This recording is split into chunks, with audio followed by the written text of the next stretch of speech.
मैं आपका स्वागत करूं कि आप मेरा स्वागत करेंगे? 19 साल के बाद मैं आया हूं तो आप ही को करना पड़ेगा स्वागत। चलो वापस चलो। इंडियन फिल्म इंडस्ट्री में ऐसे बहुत से तगड़े मूवीज बने हैं जिन्हें हम तब देखते थे तो बहुत मजा आता था, पर अब वो थोड़ी अटपटी सी लगती है। और कुछ मूवीज थी जिनकी स्टोरी बहुत ही अच्छी थी, पर किसी ना किसी वजह से वो मूवीज अपने स्टोरी के साथ पूरी तरह से जस्टिस नहीं कर पाती थी। या फिर कुछ ऐसी मूवीज भी थी जिनके बारे में किसी को पता ही नहीं होगा, और कुछ ऐसी मूवीज भी थी जो किसी पहचान की मोहताज नहीं है। उन मूवीज के स्टोरी में कुछ ऐसा था जिससे आगे जाके उन मूवीज का एक अच्छा वाला फ्रेंचाइज बन सकता था। और इस वीडियो में मूवीज को लेकर बहुत सारे स्पॉयलर्स होंगे, तो अगर आपको स्पॉयलर्स पसंद नहीं तो आप ये वीडियो ना देखें। तो आज हम बात करेंगे ऐसे 10 मूवीज के बारे में जिनका अगर अभी के टाइम पे सीक्वल बनता है तो hope they are gonna be a massive hit. Dhol, Priyadarshan की वो मूवी जिसका स्टार्टिंग से लेकर एंड तक एक मीम पेज बन सकता है। पर क्या हो अगर मैं आपसे कहूँ कि ये मूवी भी बॉक्स ऑफिस पर फेल्यूर थी। ढोल में हम 4 अतरंगी दोस्तों की कहानी देखते हैं जिनके पास खोने के लिए ना नौकरी है, ना ही घर और ना ही पैसे। तो पैसे कमाने के लिए वो ढूंढते हैं एक अमीर लड़की, क्योंकि उनका एक दोस्त है गोपी जिसकी एक माँ गर्लफ्रेंड है जो बहुत अमीर है पर साली बड़ी कमीनी है। मैं फुटपाथ पे रह लूंगी लेकिन गोपी के साथ। जब मुझे प्यार हुआ तब मुझे पता नहीं था कि गोपी इतना गरीब है। लड़कियों के लिए सबसे जरूरी होता है प्यार। एक बार शादी हो गई फिर किसी भी माँ बाप के पास क्या चारा रहता है, उन्हें मानना ही पड़ता है। तो ये भी सज सवर के निकल पड़ते हैं किसी अमीर लड़की को लोपीलोल खिलाने, और उन्हें मिल ही जाती है एक दिन एक अमीर मालदार लड़की। पोती भी है, सोने सा बदन, चांदी सी नजर और रेशम से बाल। पर चारों के लिए सिर्फ एक लड़की। तो क्या पार्वती ने 4 से शादी नहीं की थी क्या? कौन पार्वती? अबे पार्वती ने नहीं, कुंती ने पांडवों से शादी की थी। रामायण तो तुमने पढ़ा है नहीं। और उस एक लड़की को पटाने के चक्कर में एक ऐसे जाल में वो फंसते जाते हैं जिसका इन लोगों का कोई लेना देना नहीं था। और इस मूवी में सेकंड हाफ में भी बहुत टाइम के बाद पता चलता है कि मूवी का नाम ढोल क्यों है। इसका भी सेकंड पार्ट बन सकता है। आप चाहो तो इसको कनेक्टेड मत रखो, बस उसी कॉमेडी के साथ, उसी थ्रिल के साथ एक नई मूवी बना लो। ऐसे बहुत से एलिमेंट्स थे जिसके जरिए इसका एक आगे अच्छा वाला फ्रेंचाइज बन सकता है अगर इसके मेकर्स चाहे तो। रुद्राक्ष एक नॉर्मल बॉलीवुड मूवी तो बिल्कुल नहीं है। तब किसी मूवी में आपने देखा था किसी को ऐसे भी टॉर्चर किया जा सकता है। बहुत ही डार्क थी ये मूवी। हाँ, इसके ग्राफिक्स के वजह से इसका आज भी मजाक उड़ाया जाता है और कुछ अटपटे डायलॉग्स की वजह से भी। पर अगर आप इस मूवी का कॉन्सेप्ट देखें तो उस वक्त के लिए भी ये बहुत नया था। रावण की शक्तियां एक रुद्राक्ष में है और ये एक दिन भूरिया को मिल जाता है, पर भूरिया कभी इसे छू नहीं सकता। पर वो रुद्राक्ष के पावर्स निकालने के तरीके को जान जाता है और वो उसे यूज करता है बिना उसे छुए। बस ध्यान लगाकर उसने वो पावर्स अचीव किए हैं। इस मूवी का कॉन्सेप्ट रामायण से रिलेटेड था और इसमें डार्क डायमेंशंस की बातें भी होती है। आपको मुश्किल से कोई सीन मिलेगा इस मूवी में जहाँ कॉमेडी के एलिमेंट्स का यूज किया गया हो। अभी के टाइम पे अगर इसका सेकंड पार्ट आता है तो उसमें ग्राफिक्स की क्वालिटी भी अच्छी हो जाएगी। सेकंड पार्ट ना सही, स्टोरी को थोड़ा और सीरियस बना के एक रिबूट ही मार लो। अपरिचित। अब ये मत पूछना अपरिचित क्यों, ये बात तुम्हें भी पता है। और आज तक तूने वो फिल्म नहीं देखी? नहीं। तो तुझसे बड़ा चूतिया कोई नहीं है। गरुड़ पुराण में लिखे हर पाप के लिए नर्क में जो सजा दी जाती है उसे धरती पे इंसान को कैसे दिया जा सकता है, ये मूवी हमें उसके बारे में बताती है। एक अच्छी विजिलेंटी एक्शन थ्रिलर होने के साथ साथ यह हमारे दिमाग के तारों को साइकोलॉजिकली भी छेड़ती है और हमें मल्टीपल पर्सनालिटी डिसऑर्डर के बारे में भी बताती है, जो मैंने इससे पहले कभी नहीं देखा था और ना ही सुना था। एस शंकर ने एक से बढ़कर एक मूवी बनाई है जिसमें से अन्यान यानी अपरिचित का नाम सबसे ऊपर रहेगा। और मूवी की सिनेमाटोग्राफी बहुत ही अच्छी थी। शंकर ने पता नहीं कहां से इसका इंस्पिरेशन लिया था। गरुड़ पुराण और यमराज और नर्क को कंबाइन करके जो एक मास्टरपीस मूवी बनाई थी, जो आज भी देखने में उतनी ही खूबसूरत लगती है। भैंसों से कुचलवाने का सीन हो या नाले की वो फाइट, कोई भी फाइट, स्पेशली पुलिस स्टेशन वाला, और खूबसूरत not in the sense of beauty. Movie की जो फ्रेमिंग थी वो बहुत ही सही थी। रिसेंटली मूवी के मेकर्स ने सोचा था इसका एक हिंदी रीमेक बनाने का, पर उसमें कुछ नया तो होगा ही नहीं। मेरा मानना है दिमाग पे थोड़ा जोर लगाओ और इसका एक सीक्वल लेके आओ। गो गोआ गॉन 2013 में एक जॉम्बी सर्वाइवल कॉमेडी, और वो भी बॉलीवुड में। ये कोई जादू से कम नहीं था। हर वो सीन, हर वो डायलॉग अपने आप में ही हिलारियस थे। ये मूवी स्टार्टिंग से लेकर एंड तक आपको हंसाती रहती है और कॉमेडी के साथ साथ थ्रिल का जो डबल डोज मिलता है वो राज एंड डीके के अलावा और कोई नहीं दे सकता। मूवी में 3 दोस्त गोवा जाते हैं जहाँ उन्हें पता चलता है कि किसी रशियन माफिया ने एक पार्टी रखी है किसी आइलैंड पे, और ये वहाँ पार्टी में जाते हैं और कांड शुरू हो जाता है। मूवी में जो मेकअप्स और जो प्रोस्थेटिक्स यूज हुए हैं वो बिल्कुल भी अटपटे नहीं लगते हैं, और जहाँ बजट कम था वहाँ कॉमेडी ने संभाल लिया। मूवी के एंड में हम देखते हैं ये उस आइलैंड से निकल जाते हैं, पर जब वो वापस आते हैं तो देखते हैं सिटी में पूरे ज़ॉम्बीज फैल गए हैं, और ये अपने गन्स लोड करते हैं और मूवी वहीं पे खत्म हो जाती है। 12 साल हो चुके हैं, पर सालों के दिमाग में ये नहीं आया कि इसका एक सेकंड पार्ट ही बना ले। गरम करके छोड़ देना इसे ही कहते हैं। डरना मना है।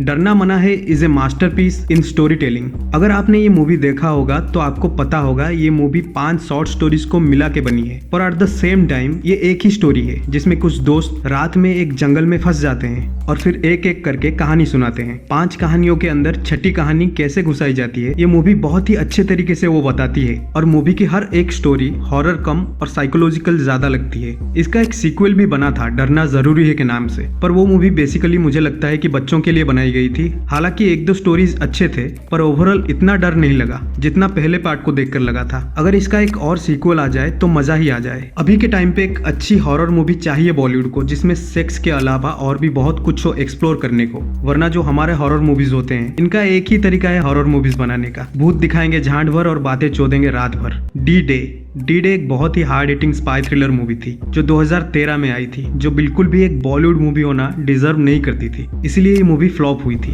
मेरा ख्वाब है कि उसको जिंदा इस पुल से खींच के लेके जाऊं और हिंदुस्तान के हवाले करूं। मूवी का स्क्रीन प्ले इतना एंगेजिंग था कि ये मूवी आपको एज ऑफ द सीट बिठा के रखती है। डी डे में सभी एक्टर्स ने बहुत ही सीरियस एक्टिंग की है, स्पेशली इरफान खान और ऋषि कपूर। इरफान खान ने एक स्पाई का रोल निभाया है जो दाऊद को पकड़ने के लिए पाकिस्तान में 10 सालों से बार्बर का काम कर रहा है। उसने वहाँ शादी भी कर ली है, वहाँ की सिटीजनशिप भी ले ली है, और उनका एक बच्चा भी है। और ऋषि कपूर ने दाऊद के कैरेक्टर को प्ले किया है, and this is the best character ever based in Dawood, जो बिल्कुल फिल्मी नहीं था। और ये सब जो बोल रहे हैं, हमेशा काम करते रहूंगा चाहे लोग कुछ भी बोलें। सुबह उठना है, कसरत करनी है, काम पे जाना है, वापस आना है। अबे तुम कोई मजदूर नहीं हो, यू आर एन आर्टिस्ट। मरने के बाद तुम्हारे काम लोगों को याद रहनी चाहिए कि तुमने ऐसा क्या किया था जो बाकी किसी ने नहीं किया है और ना ही कर पाएगा। मूवी के जो साइड कैरेक्टर्स होते हैं वो भी अपनी छाप छोड़ते हैं। एंड आते आते मूवी एक अच्छी एक्शन स्पाई थ्रिलर बन जाती है, पर उसके साथ साथ ये आपको बहुत ही इमोशनल भी करेगी। अर्जुन रामपाल का शायद ये सबसे सीरियस रोल होगा जो उन्होंने बहुत अच्छे तरीके से प्ले किया है, बिफोर डैडी। अगर आज की डेट में इसका एक सीक्वल बनता है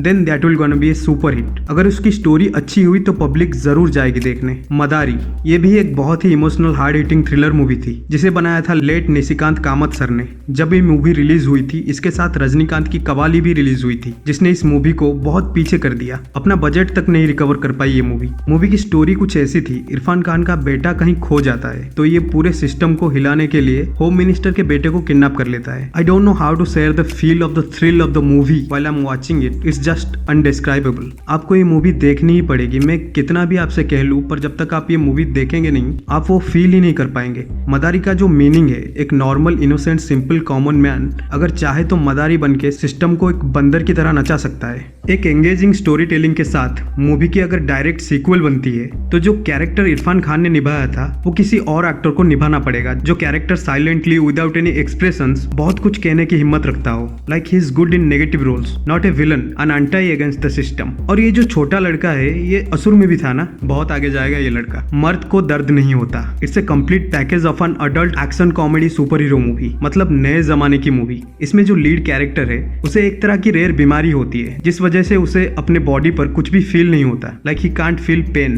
अगर आपने बैडास मूवी देखी होगी उसकी स्टोरी टेलिंग आज भी बहुत अच्छी लगती है मुझे। ये मूवी जहाँ एंड होती है वहां से सूर्या के कैरेक्टर के लिए एडवेंचर्स का बांध खुल जाता है। अगर इसके मेकर्स चाहे तो इसे किसी भी डायरेक्शन में लेके जा सकते हैं, एक तगड़े खूंखार कॉमेडिक विलन के साथ, क्योंकि इसका जो बेस है वो विलन के लिए भी उतना ही इंपॉर्टेंट है जितना हीरो के लिए है। और इसका शायद सिनेमैटिक यूनिवर्स भी बन चुका है क्योंकि इसके जो कैरेक्टर्स हैं वो मोनिका माय डार्लिंग मूवी में भी दिखे थे। एंड आई होप वसन बाला जरूर इसका एक सेकंड पार्ट बनाएंगे जो कि और भी बहुत अच्छी होगी। भावेश जोशी ये एक विजिलेंटी सुपर हीरो मूवी है and I think this is the best super hero movie in India. Movie में हम 3 दोस्तों की कहानी देखते हैं जिनके ऊपर अचानक इंसाफ करने का भूत सवार हो जाता है, जिसमें वो करप्शन के लिए आवाज उठाते हैं तो गवर्नमेंट उनकी आवाज दबाने की पूरी कोशिश करती है, पर क्या वो इस करप्शन को रोक पाते हैं या नहीं ये आपको मूवी बताएगी, क्योंकि इसका मैं स्पॉइलर नहीं देना चाहता। मूवी की स्टोरी टेलिंग जितनी अच्छी है, इसके विजुअल्स भी उतने ही अच्छे हैं। इस तरीके की सिनेमाटोग्राफी शायद ही किसी इंडियन सुपर हीरो मूवी में देखने को मिला है और ना ही मिलेगा। मूवी के एंड में एकदम बैटमैन वाली फीलिंग आती है और जिस मोड़ पे इसकी स्टोरी एंड होती है वहां से इसकी स्टोरी को आगे बढ़ाया जा सकता है और बढ़ाया जाए तो और एक डार्क सुपर हीरो मूवी हमें देखने को मिलेगी। 20 करोड़ के बजट में जो विजुअल्स हमें देखने को मिलते हैं वो तो 300-400 करोड़ बजट वाले मूवीज में भी देखने को नहीं मिलता है,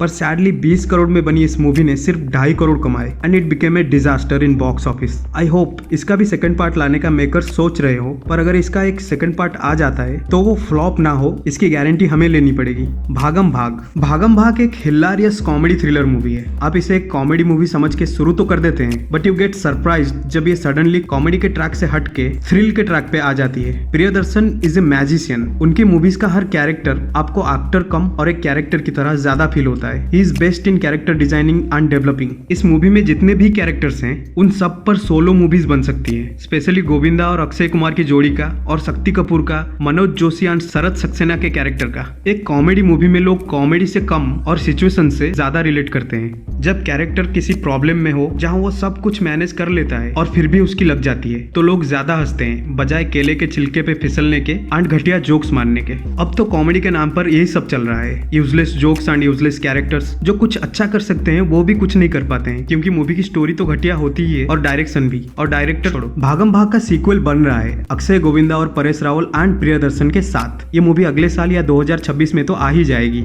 are you excited for it और नॉट? कमेंट में बताओ। अगर आपके भी मन में कोई मूवी है जिसका आपको लगता है कि इसकी भी सीक्वल बननी चाहिए तो वो भी कमेंट में बताओ। और जाते जाते एक सवाल, भागम भाग में गोविंदा के कैरेक्टर का नाम क्या था?